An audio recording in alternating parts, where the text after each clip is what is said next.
Don't let go of what you know, what you remember of so-and-so. This, that, all that bric-a-brac. You keep it under your hat. Don't let it fly away. It's your yesterday, your only passport to your future life. Your husband, your wife, your 100 kids who escaped from that jam jar without a lid. All the bits and pieces that make up you, and memories your only glue. To remember is to pray, I heard him say, and yesterday's tomorrow is today. So, reach inside your head, resurrect the dead. Whatever made you think they'd gone away? If you listen, you will hear silent voices drawing near. And yesterday's tomorrow is today. Yesterday's tomorrow, it's today.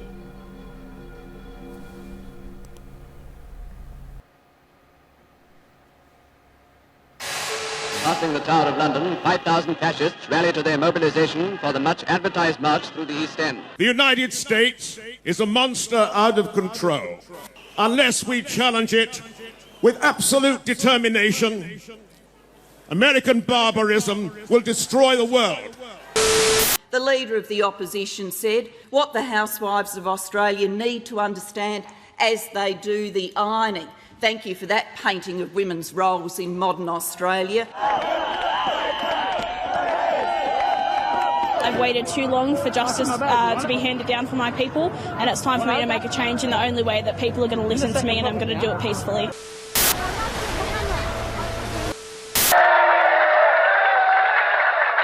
Well, may we say, God save the Queen. Because nothing will save the Governor-General.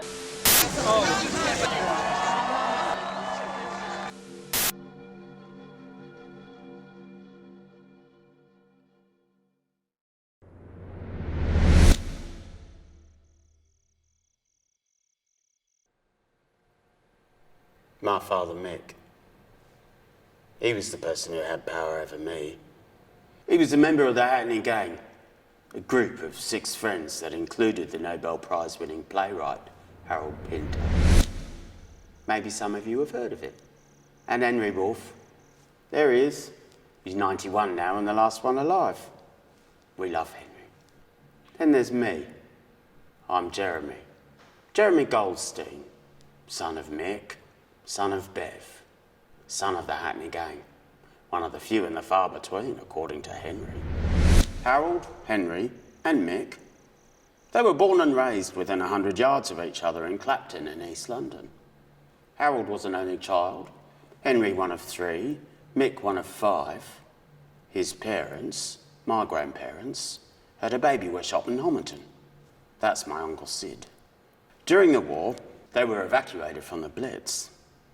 Henry, Mick, and Sid. They were sent to live with Madge and Hilda in Upwell near Lincoln. Harold was sent to live in Cornwall. After the war, they returned to London and they became friends for 60 years. In the 1950s, they discovered artists like Louis Buñuel and Samuel Beckett.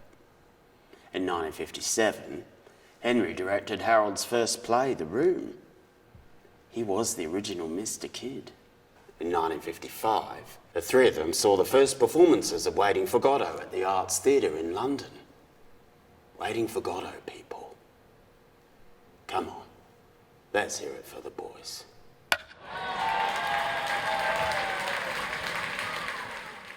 Dad died in 2013.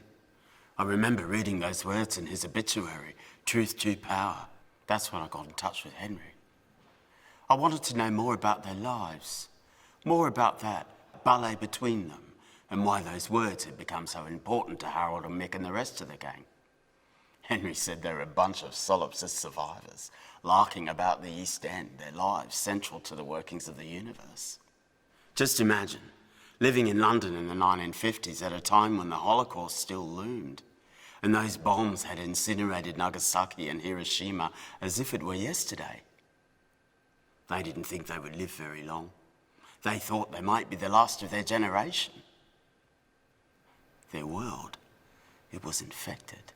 But did they agonise over that until the wee small hours, discuss their unhappy fate? No, they were having none of it, not a bit of it.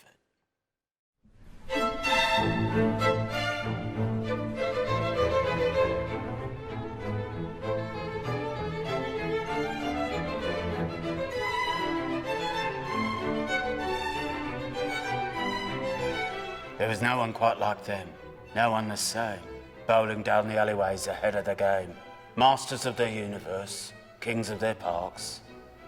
They had poems in their pockets and the world up their arse. Ready for an argument, ready for a laugh, ready for the world to try and cut them in half. Uh-oh, here come the fascists. There go the cops. Better sidle down a side street till the aggro stops. But love is on the menu, knocking on the door. Lovely girls with dreamy eyes, but there's something more. Somewhere in the bloodstream there is something more. A singular equation, a riddle me read. Bound them together and set them free. A subterranean signal we knew we could trust, deeper than desire and that old tart lust. Reaching out over continents, years and miles apart, they never squeezed their juices dry or shriveled up their hearts. We were solipsist survivors with our lives in our heads, and when we heard each other's voices, we were watered and fed. When we heard each other's voices, we came back from the dead. The gang wrote each other constantly. Poems, plays, letters, you name it. Harold even captured their lives in his one and only novel, The Dwarfs. You see, Mick, my dad, had invented this mythical world of dwarfs, and there they were, in the novel. Metaphorically speaking, the dwarfs symbolised the difference between what is real and what is unreal, what is true and what is false. That dark glass on the other side of the lake. He wrote me about them in 2002.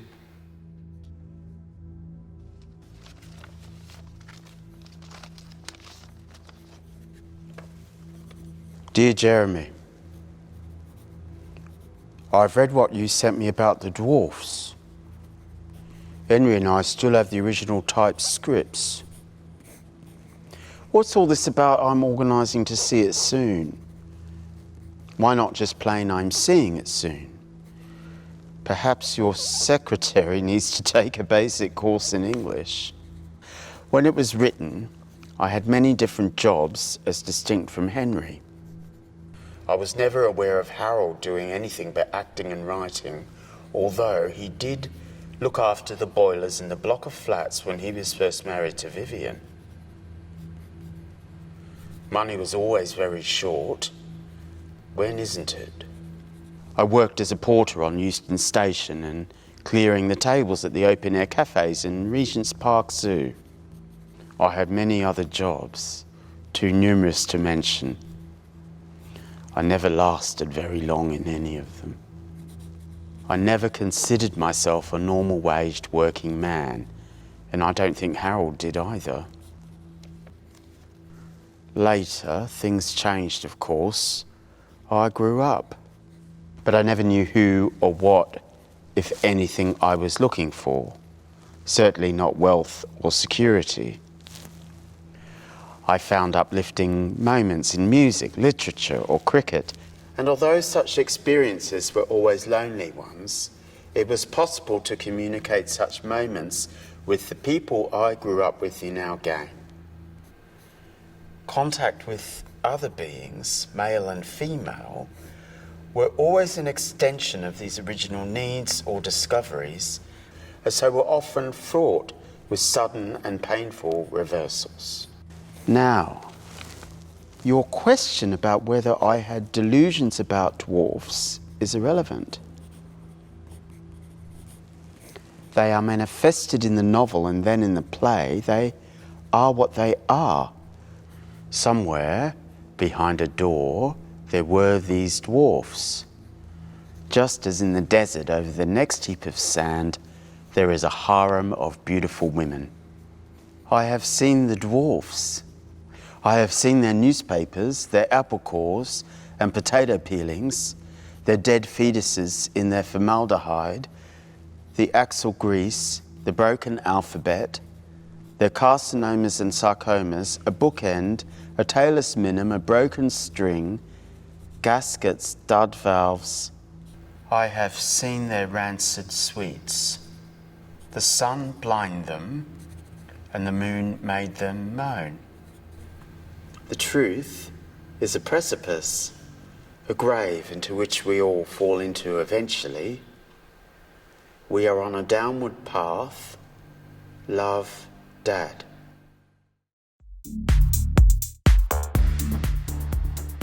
He was right about one thing. The truth, it is a grave. We all fall into it eventually. He knew. He was in it. 1, 2, 3, up! He put cobwebs on my pillow, crap on my floor. He's my lousy indoor flower. I can't take it anymore. I scream it out the window. I shout it out the door. He's my lousy indoor flower. I can't take it anymore. I can't take it anymore. I can't take it anymore. I can't take it anymore.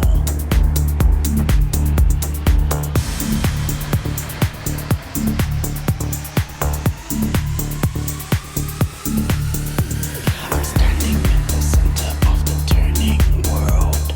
Nothing exists until my brain uncurls. If love comes calling, is it wearing a dress? If it sets my mind on fire, I couldn't care less.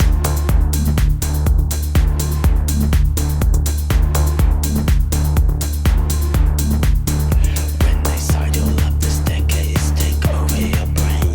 You've become a willing victim, just do that again. No cobwebs on the pillow, no crap on the floor. I've become a single flower who could ask for more.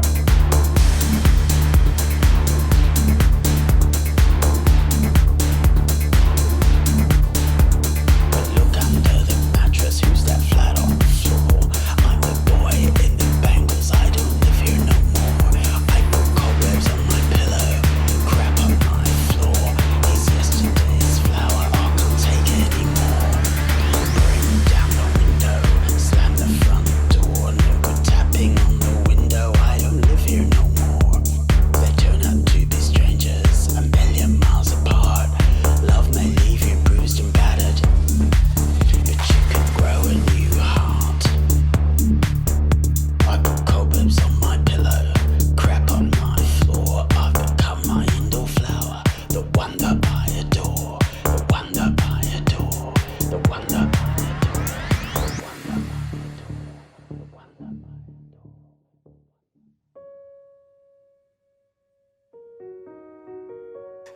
Dad and I, we would fight. Boy, how we would fight. It was almost always over the most pettiest of grievances, and I always thought that I was the one to blame. That made me feel like a loser. I couldn't overcome my feelings of shame, failure, self-loathing. He broke my heart. He had become my Black Knight. After years of arguing over who did what to whom, the money, the drink, the divorce, we were estranged and not speaking. In 2012, he developed a brain tumor, and I discovered large clumps of Kaposi sarcoma lesions all over my legs. I grew up in the 1980s, at a time when the KS, the Kaposi sarcoma, were known as the kiss of death from AIDS. Dad, he was the first person I ever told. That was in 1999. I remember him rolling his eyes as if to say, well, son, It was bound to happen sooner or later. 20 years. HIV. I had become very ill. My marriage was breaking up. I was practically bankrupt, unemployable. For 3 years, I ended up on chemo, smoking meth to numb the pain, the money, the meth, the divorce. I had been erased by my own father, and I wanted to kill myself. In a rare moment of sobriety, I wrote him. I did. I wrote him in an effort to try and patch things up. Sadly, my letter arrived the day he died, and he never got to read it. Our lives forever frozen in the past, and I was the one who had to live with it. But as time went on, I was surprised to discover that he wanted to become a writer. But such was his loyalty to Harold and Henry and the rest of the gang that it was his pride that prevented him from risking failure in front of his best friends. I finally understood. We don't always grow up to be the person we want to be. And my father was never a man that could look in the mirror and say, "This is who I am." This had made him a frustrated man. His burden cast a shadow, and I was the one that he took it out on. As time went on, I was surprised to discover that our relationships with our loved ones continue to evolve, even in death. The dead, they may be invisible, but they are not absent. They live on. They live on inside of us. Eventually, I got myself clean, and I just let all of that go, and I did, and I discovered a love and empathy for my father I never experienced when he was alive. For the very first time in my life, I began to feel like a winner. And my father, Mick, he finally became my hero.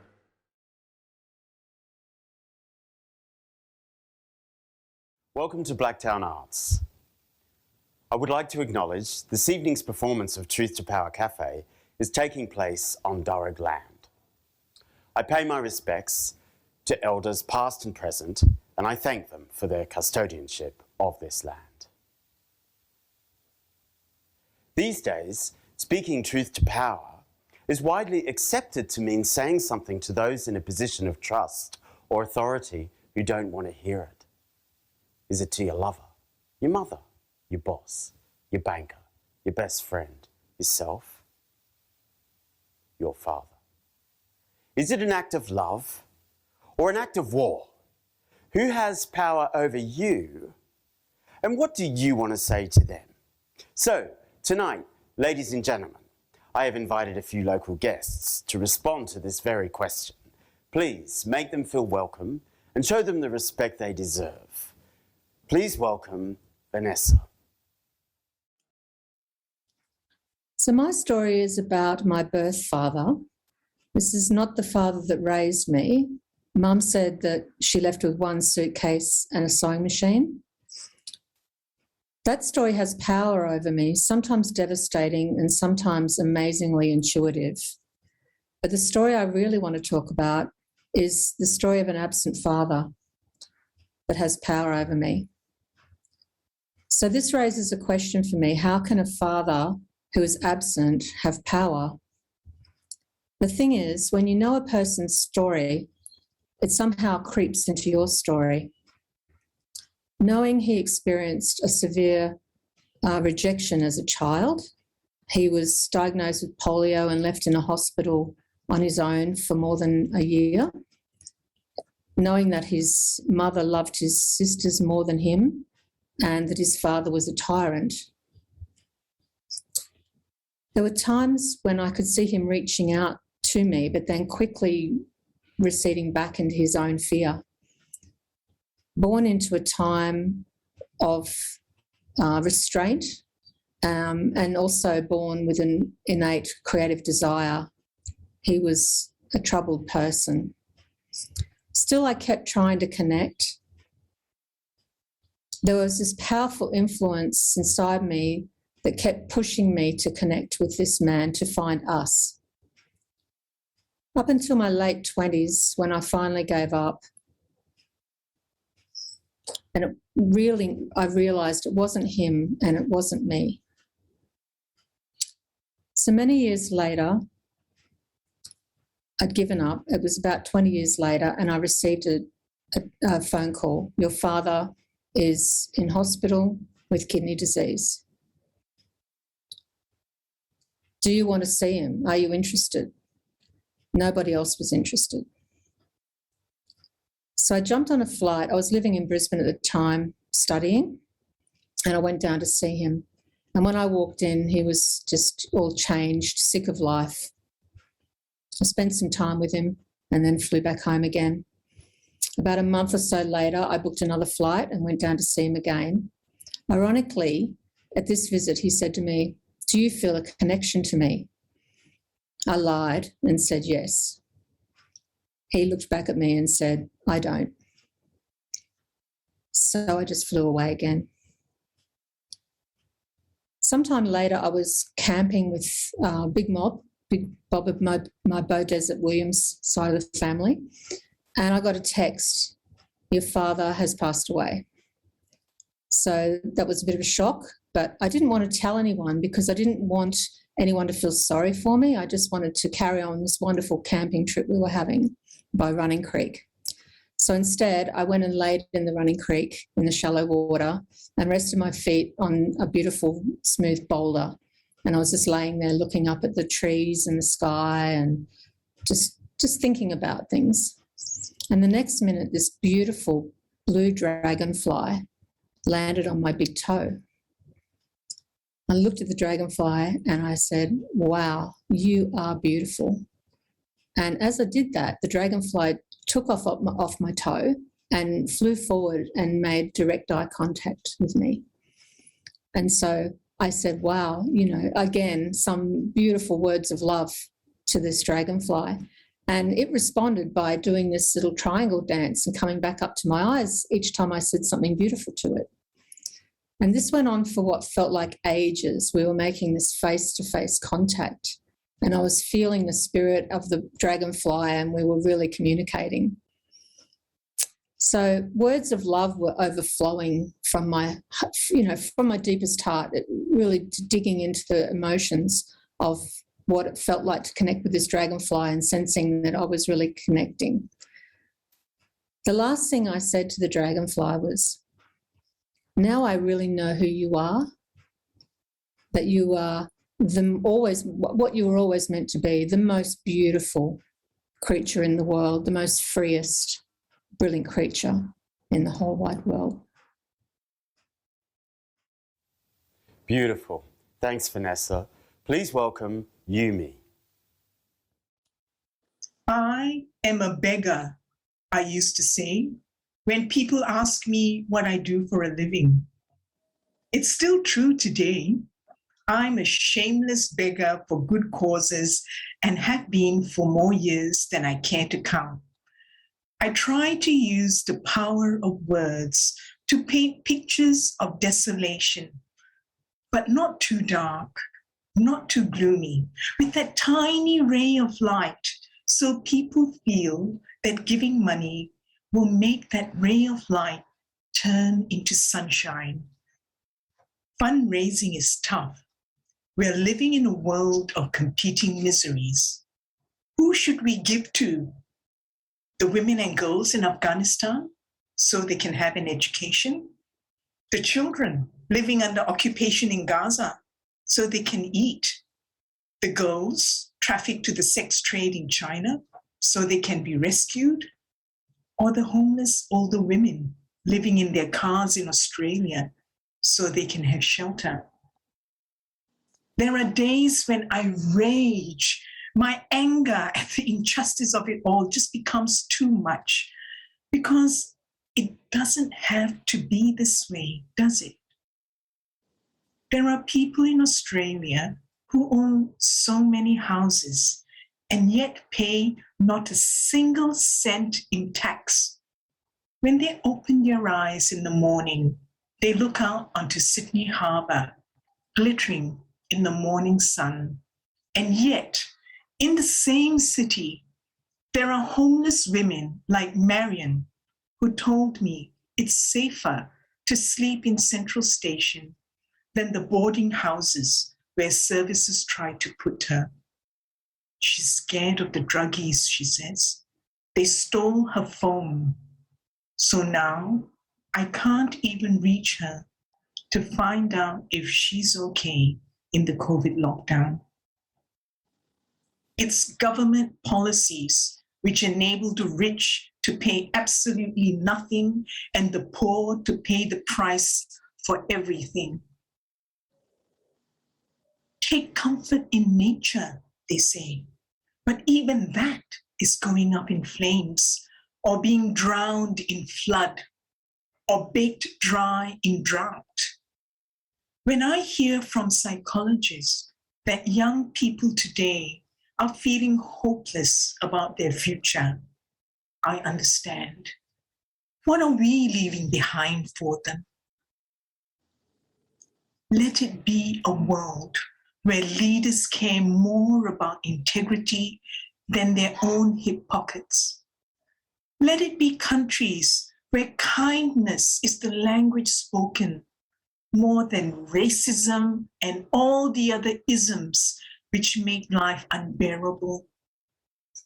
Let it be communities where value is measured more in what we do for each other than what we do against each other. But we can't get there if we don't try. So I'm going to keep being that shameless beggar for good causes. And I'd like to ask you to join me.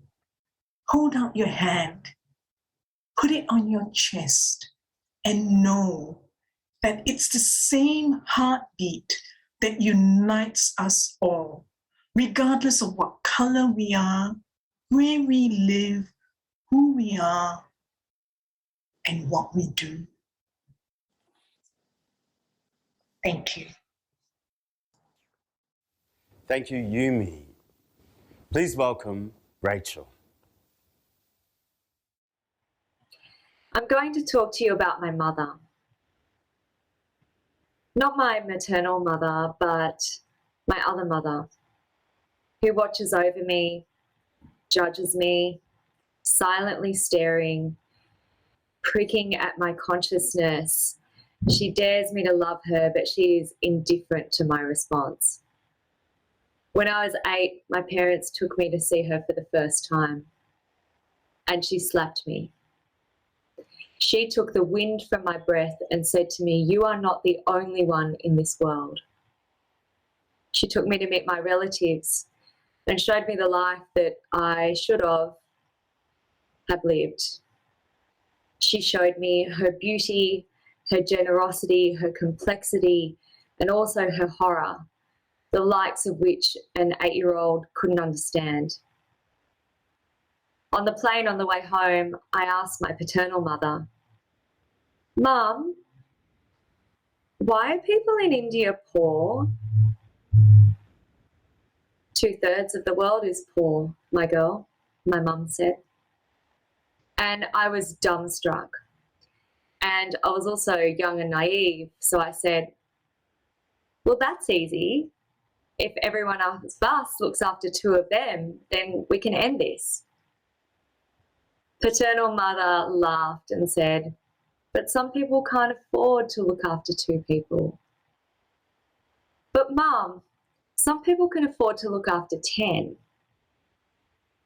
My paternal mum laughed at my anxiety because I had never heard of global economics or the World Bank or the IMF. But the motherland had me firmly in her gaze, and she would not let me go. The next day, when I cried at the supermarket, staring down the rows of food, wondering why we had so much when other people had so little, she would not comfort me. She would not hold me close or dry my tears. With a withering look, she just said, "Well, what are you going to do about it?" That sentence has echoed through my head a million times, every time with a different emphasis on a different word. What are you going to do about it? Since then, she has infected me. She lives under my skin, scratching at my flesh, never allowing me to enjoy anything too much or be too comfortable or want for anything. She reminds me of the darkest of truths. I do not deserve this life. I was not chosen. I'm lucky. I am some accident of birth that placed me in a global minority that is fed and safe, never thirsty, educated, on the road to being liberated, and wealthy beyond billions of her children's belief. That's why I'm like this. That's why I can't sleep. I'm trying to transform a life of guilt into a life of action. There's no choice for me to seek justice. She gives me no choice. I want to know her better, but she laughs at that, and then she performs the ultimate act of revenge. She reminds me I am not her child, nor am I the child of my adoptive motherland.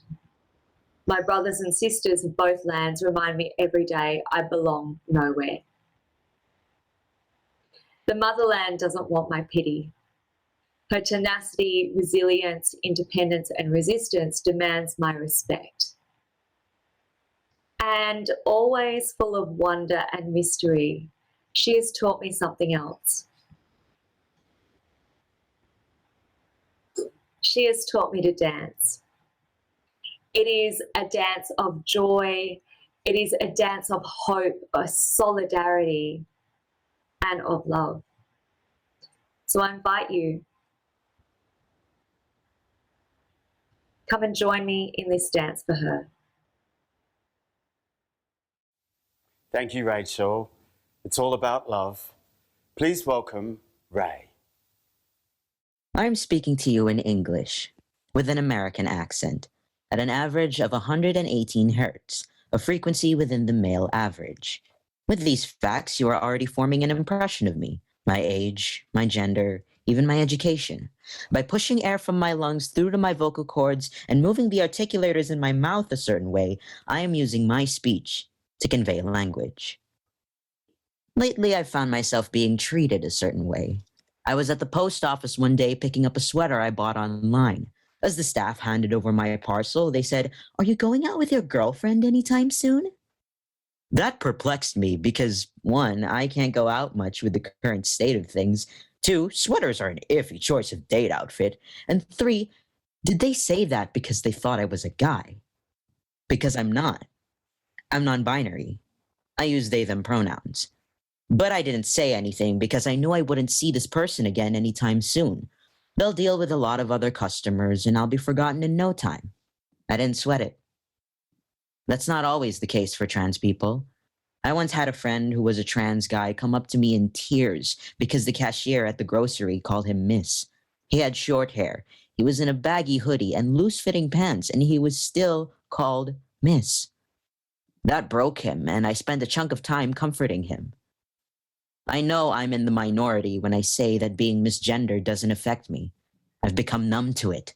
I've accepted that words are words, and I would know if someone was trying to hurt me with the language they use on me. But not everyone feels like that.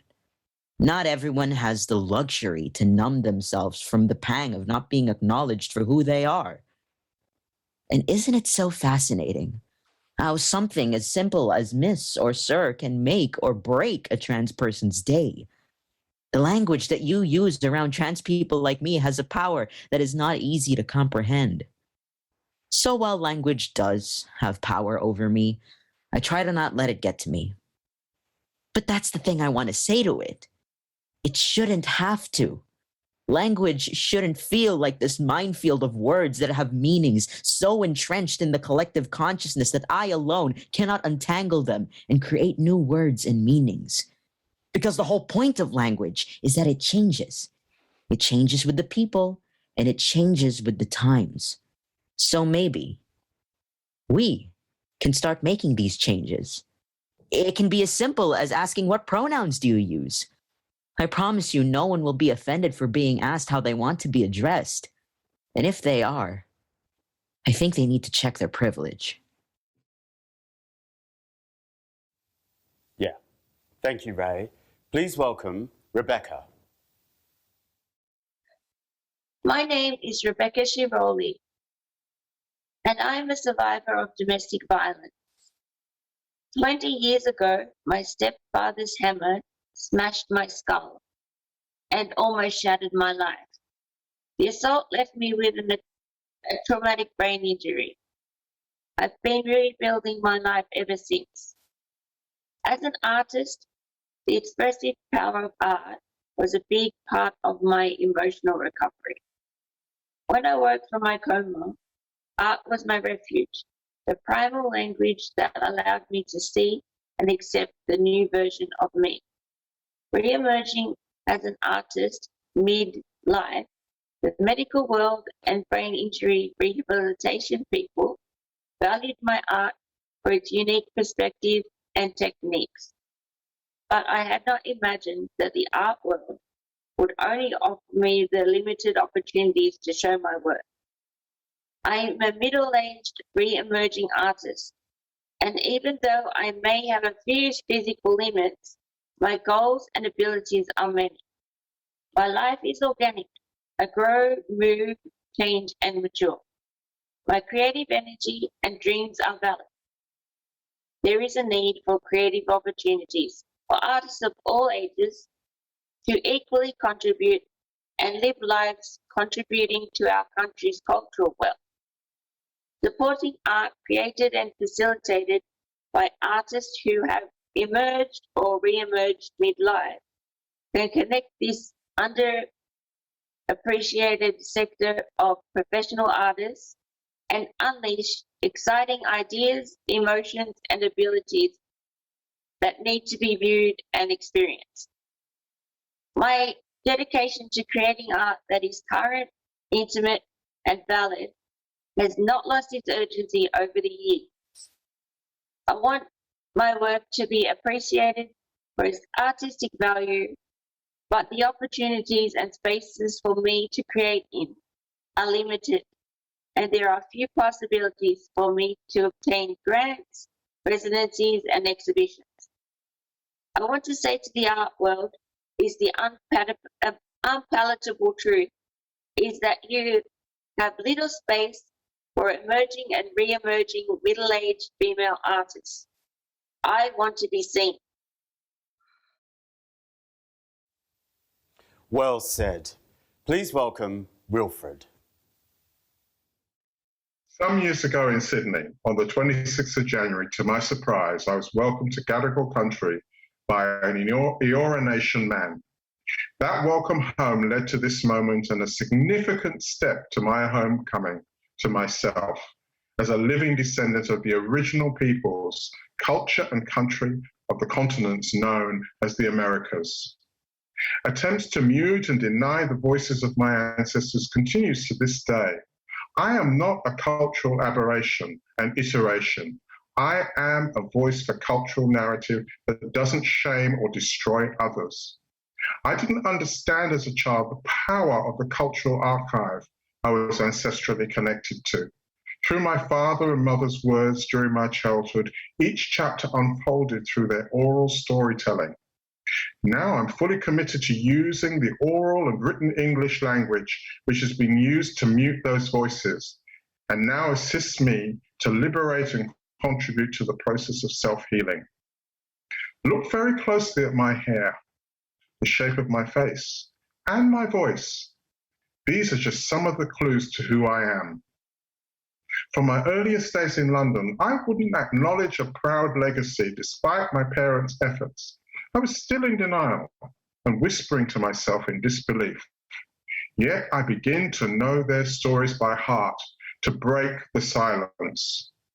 One day, Mum shows me a picture of her mother, Jessica, and movingly explains her pale skin as a sign of descent from the original peoples, present for thousands of years on the island of Trinidad, well before the arrival of Christopher Columbus in the 1490s.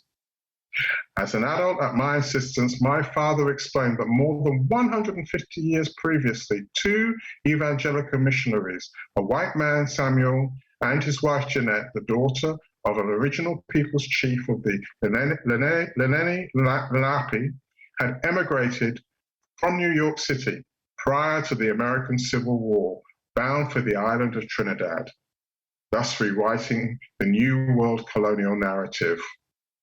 Once on the island, they purchased slaves and land from a prominent slave owner, in turn freeing those slaves, building a church, providing land, homes, and education for generations to come.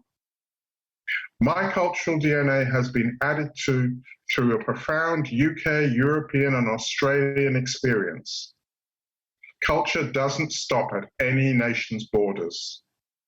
I will continue to add to my cultural storehouse by contacting Jeanette's people in the US and Jessica's in Trinidad.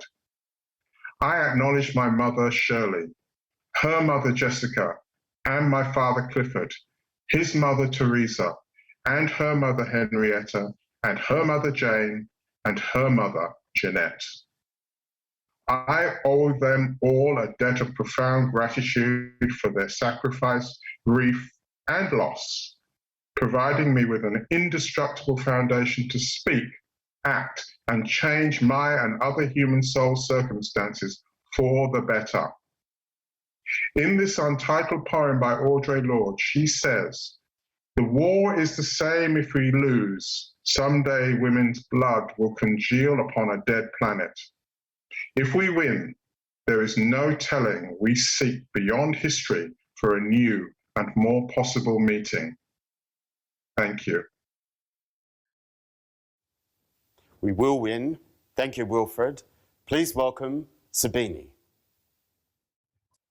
Hello to all. My name is Sabini Hyde. I'm 42 years of age. I was adopted from India into Australian family at 6 months old and lived on the Central Coast up until 5 years ago. I have 3 older sisters. I'm a single mum who has 2 beautiful sons. I reside in Belmore, Sydney, and I love to sing, dance, and write poetry. Growing up in a white family and always feeling like the odd one out was something I struggled with. Feelings of abandonment, low self-esteem, and identity issues came with that. At a very young age, I was sexually molested by my mother's boyfriend over a very long period of time. I've struggled throughout my life with guilt, grief, love, and trust. There are only some of the symptoms that I feel daily. The monster that has power over me is the very same monster who took so much away from me. So what I'd like to say loud, clear, and proudly is, I, Sabini Hyde, will not allow you to anymore silence me. I have control now. Now I take responsibility for my emotions. Now I establish healthy boundaries. Now I'm in control. Now I can speak up. Now I have the force. Now I have the strength. Now I have the authority. Now I have the power. You have no longer imprisoned me to that pain and no longer have the power or consent over me or my life. What you've taken away from me is not what I am. I'm so much more. I can feel whole again, free, powerful. I can dream and achieve and be the great person that I was meant to be. I've discovered I'm no longer a victim I'm a survivor, and I'm learning daily to regain my sense of control and rebuild my self-worth and learning to heal. I've learned to regain my sense of safety and trust and learned to heal and move on with my life. I've learned to ground myself to the present, not the past. You may have had power over me, but I now feel safe, confident, and very powerful. Through the pain came healing, and with healing came a young, beautiful, strong woman who is restoring and learning the true meaning of acceptance and letting go.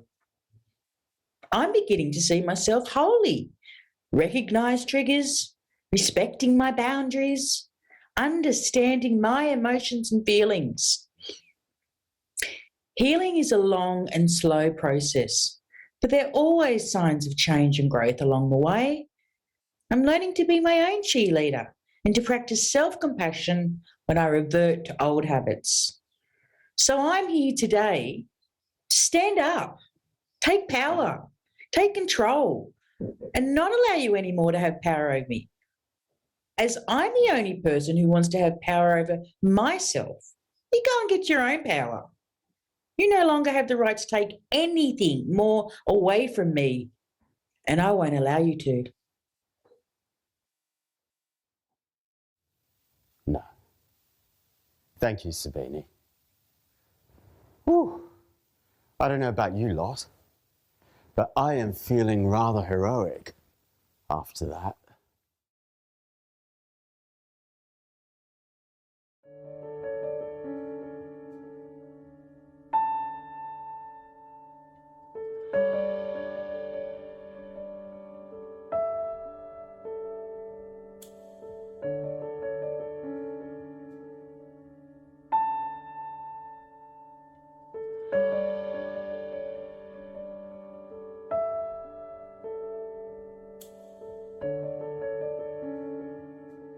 You've got to slide between the living and the dead. Open up that window in your head. Take the world, shake it, crush it, remake it. Open up that window in your head. When the moon invades your soul, you want to scream. You're the iceberg in the centre. You're that old bitch dementia. When the moon invades your soul, you want to scream. When they pull your heartstrings out, it's only love. It's a mix of joy and pain, but you'll come alive again. When they pull your heartstrings out, it's only love. What's that drumbeat? What's that thunder? It's my dad. He went down under, knocking on the door of wonder that never ever ceased to exist inside his creaking heart. I'm the genie in the bottle. I'm your engine at full throttle.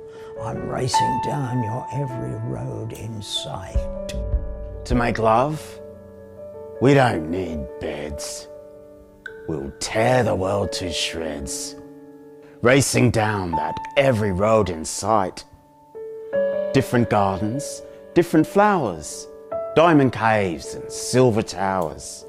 Draw those curtains, disappear. We won't hear. We won't hear. The only makeshift angels are ourselves. My tattered wings, made from the garbage of my heart. You've got to slide between the living and the dead. Open up that window in your head. Take the world, shake it, crush it, remake it. Open up that window in your head. At the four corners of the imagined world, blow our trumpets, angels. Blow our trumpets, angels. Blow our trumpets, angels.